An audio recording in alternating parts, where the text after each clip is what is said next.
I had inspiration to encourage your faith.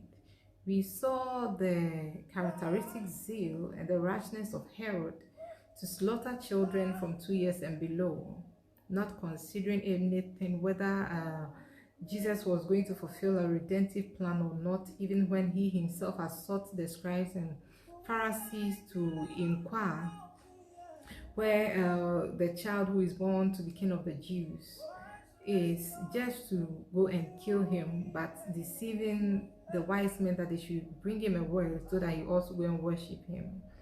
So that is the extent to which people can become so evil, so far as you are a threat or things are not in their favor. They will go to the extent of even killing more just because of you. And we see in Acts chapter 23 verse 12, some Jews actually conspired and they bound themselves with an oath that they will neither eat nor drink until they have seen Paul killed.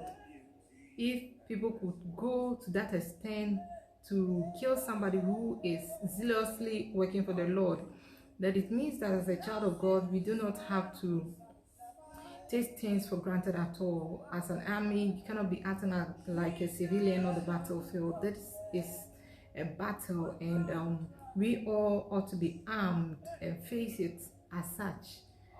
Looking at how Joseph's brothers in Genesis 37 verse 18, they saw him from a distance and they began to plot to kill him. So the enemy wouldn't even wait for you to come near or close to the blessing before he begins to plot.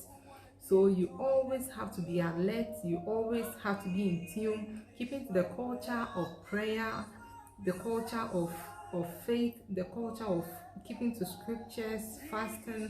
You should always be armed so that you are able to discern the seasons and times, lest you fall prey to the foulest man.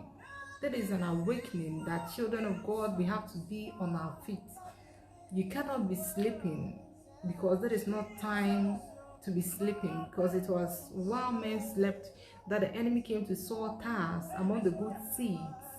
There is time to put on the full armor of Christ for your light to shine and dawn over darkness. There is time that you have to rise up to be the army that you are.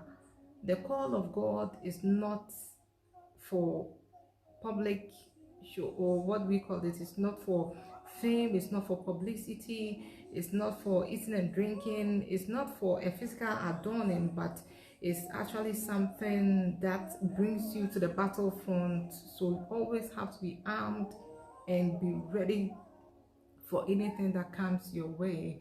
And so I pray that wherever weakness has engulfed you, we pray for the Lord's strength from Zion and help from his sanctuary to come upon you, so that you be strengthened to be the mighty man of valor or the woman of God God is calling you to be. God bless you.